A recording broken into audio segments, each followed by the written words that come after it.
होली आने वाली थी। लोग होली की तैयारी जोर शोर से कर रहे थे। भीड़ भारी सड़क पर 10 वर्षीय मोहन ठेला लगाए हुए खड़ा था, जिस पर गुलाल, अबीर, रंग और कुछ चिप्स पापड़ बेचने के लिए खड़े थे। मोहन आवाज लगा रहा था, चिप्स ले लो, पापड़ ले लो, गुलाल ले लो। लेकिन उसकी चादर बिक्री नहीं हो रही थी, क्योंकि वह एक छोटा बच्चा था।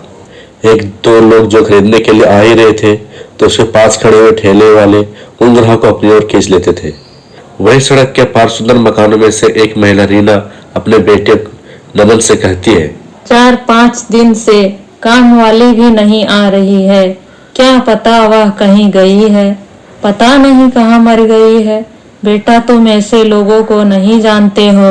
ये गरीब लोग बड़े चालाक होते हैं, इन्हें दूसरे की तकलीफ का ख्याल ही नहीं रहता है। यह गरीब लोग ऐसे ही होते हैं। नमन कहता है, मम्मी क्या पता वो आंटी बीमार हो और इसलिए काम करने के लिए नहीं आई हो। उनके घर जाकर देख लेना चाहिए ना। तभी रीना बोलती है, अगर हम उनके घर जाएंगे तो वो बीमार नहीं भी होंगे ना, तब भी बीमारी का बहाना बनाकर हमसे पैसे ऐंठ लेंगे। मेरी भी तबीयत ठीक नहीं है, इसलिए नाश्ता बनाने में देर हो गई है। जल्दी जल्दी तैयार हो जाओ, स्कूल तक छोड़ देती हूँ। रीना अपने बेटों को सड़क पर लाई और वहां दूसरी साइड में स्कूल थी, पर अभी जाने में थोड़ी देर थी। आज 4-5 दिन हो गए थे, पता नहीं काम वाली क्यों नहीं आ रही है। भुनभुनाते हुए जैसे तैसे रीना ने अपना काम निपटाया था। असल में नौकरानी मालती झाड़ू पोछा बर्तन ही नहीं बल्कि खाना बनाने में भी मदद करती थी।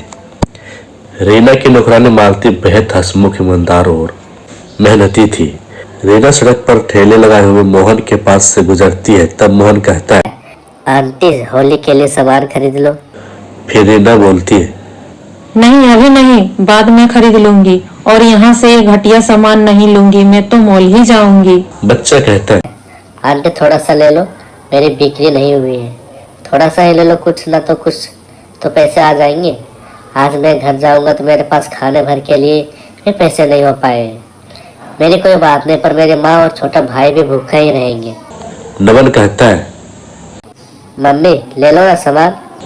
नमन ने जिद करने की तो रीना को गुस्सा आ गया। रीना उसे डांटते हुए बोली, नहीं लूंगी।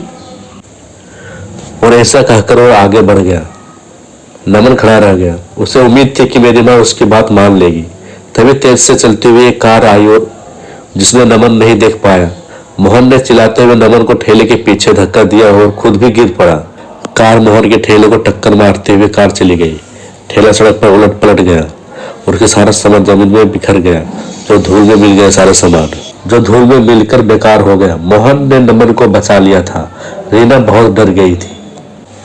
भगवान का लाख लाख शुक्र है कि तुम दोनों ही कार से साफ बच गए, लेकिन ठेला टूट गया है और सामान सब बर्बाद हो गया है। मोहन रो रहा था। उनके पैर में हल्की सी चोट लगी थी। रीना बहुत पछता रही थी। मैंने मोहन के साथ गलत व्यवहार किया था, इतना गिड़गिड़ा रहा था तब भी मैंने सामान नहीं लिया। रीना उससे कहती है, रो मत, मैं तुम्हारा सामान और ठेला का नुकसान पूरा कर दूंगी।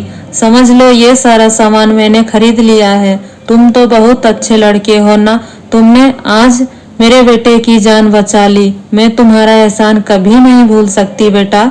चलो मैं तुम्हारे साथ तुम्हारे घर तक चलती हूँ। रीना और नमन मोहन के साथ उसके घर चल पड़े। मोहन ने अपना टूटा फूटा ठेला उठाया और उससे धकेलते हुए ले चला। जब मोहन अपने घर के सामने पहुंच गया तो उसने दरवाजा खटखटाया। दरवाजा मोहन की माँ ने आकर खोला, जिससे देखकर रीना चौंक गई। अरे मालती, तुम यहाँ? और ये तुम्हारा बेटा है? और तुम काम पर क्यों नहीं आ रही हो? जवाब में मालती फुट फुट कर रोने लगी।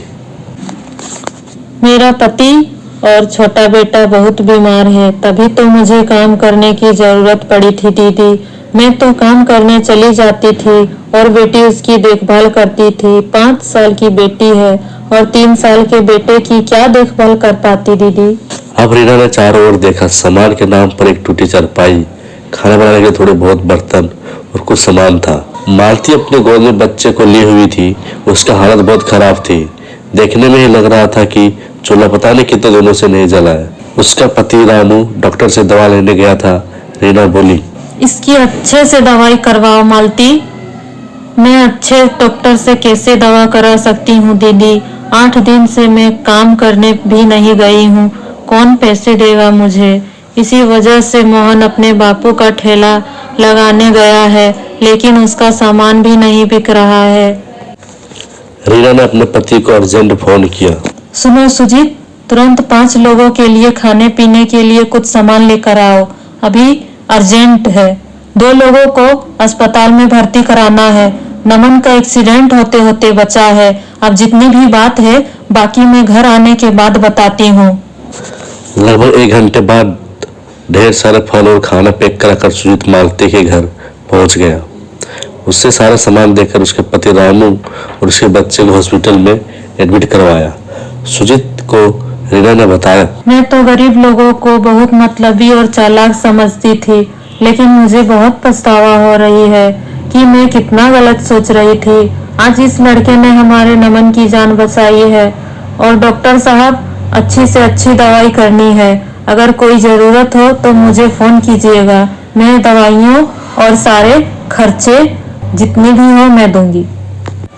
मैं तो गरीब लोगों को बहुत मतलबी और चालाक समझती थी, लेकिन मुझे बहुत पछतावा हो रही है।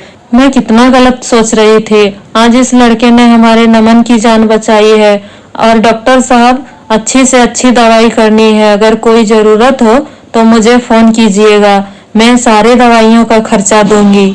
मालती को पूरे खर्च के रुपए देकर रीना और सुजीत घर लौट आए। थोड़े ही दिनों में मालती के पति रामू और बेटे अस्पताल से बिल्कुल स्वस्थ होकर वापस घर आ गए। सुजीत ने अपने ऑफिस में रामू को नौकरी दिलवा दी और मालती रीना का घर में काम करने लगी। रीना का आलीशान मकान में बहुत सारे कमरे थे। रीना ने एक कमरा उन लोगों को रहने के लिए दे दिया। इस बार की होली रामू और मालती के लिए ढेर सारी खुशियां लेकर आई थी। अब नमन के साथ मोहन खेलता भी और पढ़ता भी था। रीना नमन और उनके दोनों छोटे भाई बहनों के लिए कपड़े और मिठाई लाई थी। इस बार ही नहीं, अब रीना ने मालती को हर साल की होली रंगीन कर दी थी और उसके जीवन में बहुत सारे ढेर सारी खुशियां भर दी थी।